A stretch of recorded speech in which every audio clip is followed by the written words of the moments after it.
복잡하고 어려운 뉴스 제가 쉽게 풀어드리겠습니다. 문현진의 뉴스 창 시간입니다. 역시 도움 되신다면 좋아요와 구독, 알림 설정까지 꼭 부탁드리고요. 오늘도 역시나 여러분들이 궁금해할 만한 뉴스들, 그리고 봐야 되는 뉴스들, 근데 보더라도 조금 이해가 잘 안 됐던 그런 뉴스들 제가 쉽게 풀어드리겠습니다.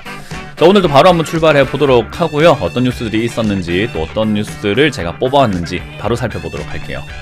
자, 일단 지금 이런 뉴스가 있습니다. 많은 분들께서 이 뉴스에 대해서 별로 관심을 안 가지는 분들도 있는 것 같아요. 가계대출을 더 쨘다, 그러니까 더 쪼인다라는 거죠. 그래서 시중은행이 지금 일단 중단 그리고 축소를 하고 있습니다. 이 대출을 하지 않는 게, 대출을 해주지 않는다라는 게 나랑 무슨 상관이지? 주식하는데 무슨 상관이야? 라고 생각하실 수는 있는데요. 이거는 경제라는 것은 거대한 이렇게 톱니바퀴처럼 안에 있는 시계 부품들이 다 하나하나 움직이잖아요. 거대한 톱니바퀴라고 생각하면 될 것 같고요. 안에 있는 부품들이 하나하나 이렇게 맞아가지고 딱 움직이고 있는 부분인데, 이런 대출 하나도 톱니바퀴라고 보시면 될 것 같습니다. 그래서 이렇게 거대한 규모의 경제에서 봤을 때 대출 규제를 한다라는 것은요, 이 사람들의 매수세를 죽여버릴 수 있어요. 왜냐하면 지금도 우리 부동산 사시는 분들 생각하시면 될 것 같은데, 집값이 많이 올라갔잖아요. 그래서 집이 너무 비싸다 보니까 집이 비싸, 그래서 내가 현금을 어떻게 들고 주고 살 수는 없으니까 빚을 좀 내볼까? 그래서 빚을 내서 삽니다. 그런 거를 우리가 흔히 주택담보대출이라고 그래요.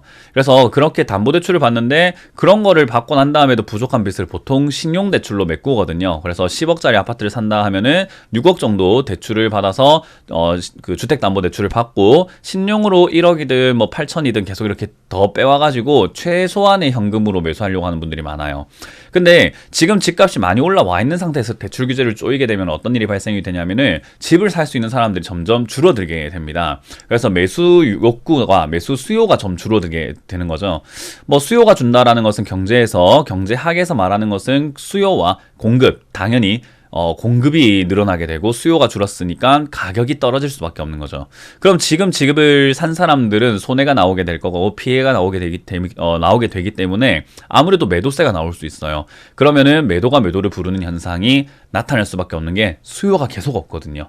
그래서 이제 그런 부분들이 이렇게 시작될 수 있는, 어떻게 보면은 시작 단계라가 이런 거 대출을 쪼인다라고 보시면 돼요. 지금 양적 완화다 해서 금리 인하를 했고 지금 대출도 많이 해준다라고 이야기를 했긴 했는데, 그러면서도 사실은 금리 인하 기조, 저금리 기조인데도 불구하고 이렇게 대출을 줄인다라는 것은 이제는 금리 인하를 하는 것과는 상관없이 뭔가 대출을 해줬을 때 좀 위험하다라고 판단을 하기 때문이겠죠. 왜냐하면 돈을 빌려주더라도 돈을 못 갚게 되는 현상들이 있을 수 있는데, 은행들이 바보가 아니기 때문에 지금 돈 빌려주면은 못 갚는 사람들이 많아질 수도 있겠다, 또는 지금 경제가 조금 안 좋으니까 우리가 돈을 함부로 빌려줬다가는 우리 은행이 부실 생길 수도 있겠어 라고 생각하는 그런 것 같아요. 그래서 이런 거를 보면서도 우리가 경제가 지금 안전하진 않구나 라는 것을 미리미리 알 수 있는 그런 포인트이기 때문에, 지수가 막 올라간다고 해서 경제 무조건 살아나고 있어 좋아, 이게 아니라 이런데 우리가 좀 관심을 좀 가져야 될 것 같아요. 당연히 주식에도 영향을 줄 수밖에 없는 이슈이기 때문에 이런 거 조금 대출을 줄이고 있다라는 것을 여러분들이 다시 한 번 더 대출이라든지 금리 이런 쪽에 관심을 좀 가졌으면 좋겠습니다. 자, 이제 그런 상황 속에서 지금은 역시나 주식, 이거 계속 날아가고 있습니다. 그러다 보니까 무상증자, 주식 배당 이런 것들을 통해서 개인 투자자들이 떠나지 못하게 만들고 있어요. 저는 그렇게 표현을 하고 싶어요. 왜냐하면 무상증자를 하게 된다라고 하면은 우리 개인 투자자분들께서 무상증자가 잘 뭔지를 모르는데 그냥 주식을 공짜로 주는 거 아닌가 라고 생각을 하거든요. 근데 쉽게 생각하면은 무상증자를 하게 되면은 주가가 그만큼 준 만큼 떨어지게 돼요. 예를 들면 내가 10,000원짜리 한 개를 들고 있다가 주식을 하나 더 줄게요 해서 내가 이제 2주가 되면 20,000원이 되겠지가 아니라 2주가 바뀌면서 5,000원짜리로 줄여버립니다. 그래서 2개에 5,000원짜리, 그러면은 10,000원이죠 결국. 그래서 사실 돈이 늘어나는 건 아닌데도 불구하고 늘어난다라고 생각하시는 주식 초보자분들이 많고요. 그리고 배당을 준다라고 하면은 사실 배당보다 중요한 건 주가에서의 나오는 이득인데, 그런 거 상관없이 배당을 준다고 하면은 많은 분들께서 그냥 들고 가려고 하고 있고, 그리고 배당을 지금 사야지 배당을 주나? 라고 생각하면서 연말까지 매수세가 몰리게 돼요. 그래서 이런 무상증자와 주식 배당은요, 사실 뭐 기업 입장에서는 개인 투자자를 위해서 하는 것이다 라고 이야기를 하지만, 시기 따라 저는 좀 다르다 생각이 드는데, 지금은 증시에서 빠져나가지 못하게 만드는 그런 역할을 하지 않나 생각이 듭니다. 그래서 저는 지금 이제 증시가 폭락이 나올 것 같지는 않아요. 왜냐하면 개인 투자자들이 매도할 것 같지는 않거든요. 그래서 이런 부분들까지 합쳤을 때 매도세가 죽을 수 있겠다. 그 말은 연말까지 일시적인 상승이라든지 이런 것들이 나올 수는 있겠구나. 근데 그 이후에는 어떻게 될지 조금 우리가 지켜봐야 되지 않을까. 그런 관점을 가져야 될 것 같습니다. 그래서 이런 뉴스가 나왔다고 했을 때 뭐 무조건 좋아 지금 사야 되겠구나 이런 게 아니라 개인 투자자들이 지금 못 나가게 만들고 있구나라고 한 번쯤은 돌려서 한번 생각해 볼 필요도 있을 것 같아요.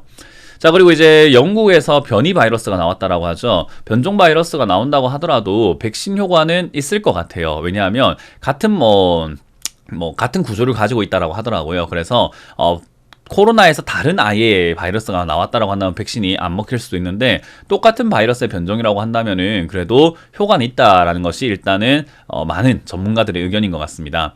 그래서 화이자에서도 변종 바이러스에 대해서도 백신이 효과가 있는지 바로 실험에 착수했고요. 그리고 이제 이 변종 바이러스가 생긴다고 하더라도 백신에는 문제가 없다라고 하는 분위기인데 그렇다고 하더라도 일단 제일 중요한 건 전파력이 높다라고 하는 거죠. 어린이들에게까지 감염이 빠르고 그리고 전파 속도가 너무 빠르다 보니까 지금 이제 그런 부분들 때문에 이제 변종 바이러스가 좀 걱정인 것 같아요. 그래서 아무래도 새로운 악재가 좀 등장이 되었다 생각이 드네요. 자, 이제 그런 과정 속에서 영국이 지금 영국발 변종 바이러스가 이야기 나오다 보니까 영국이 지금 큰일 났나 싶었는데 영국 하면 생각나는 게 백신을 제일 먼저 맞았던 나라잖아요. 근데 영국 코로나 신규 확진자가 사상 최대. 그러니까 백신을 맞기 시작했음에도 불구하고 지금 사상 최대예요.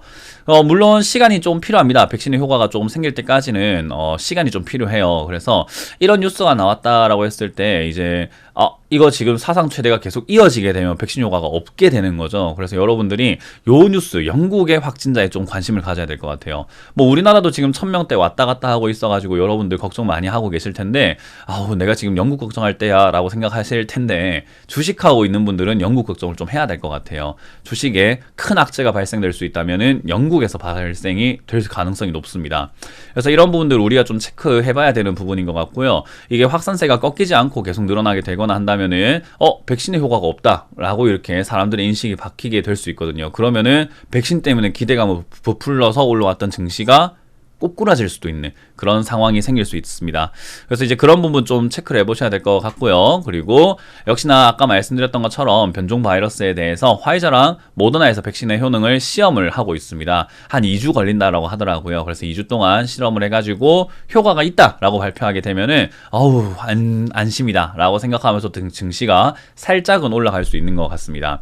그래서 지금은 사실 악재도 품고 올라간 증시이기 때문에 여기서 별다른 악재가 나온다고 해서 갑자기 폭락을 할 건가라고 하면은 사실 그렇지는 않은 것 같아요. 그러나 이제 상승을 하면 할수록 점점 부담되는 건 현실인 것 같습니다. 그래서 상승이 점점 가팔라졌을 때 이것을 누구 하나 거품이 아니다라고 주장할 수는 없는 것 같고요.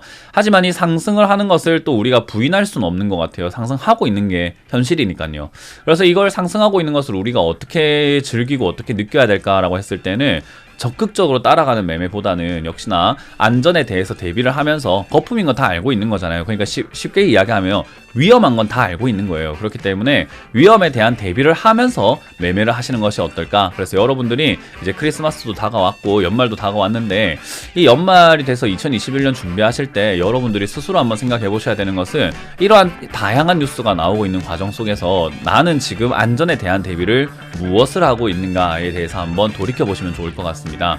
아까 말씀드렸던 오늘 저 위쪽에 있는 첫 번째 여기 위쪽에 있는 여기 위쪽에 있는 가계대출 더 된다라는 저 뉴스 첫 번째 뉴스가 저는 가장 심각한 뉴스로 생각이 들기 때문에 그 점 참고 한번 해보시면서 여러분들도 안전 대비 충분히 하시면서 매매하시길 바라겠습니다. 자, 이렇게 오늘은 마쳐보도록 할게요. 지금까지 뉴스창 시간이었습니다. 고맙습니다.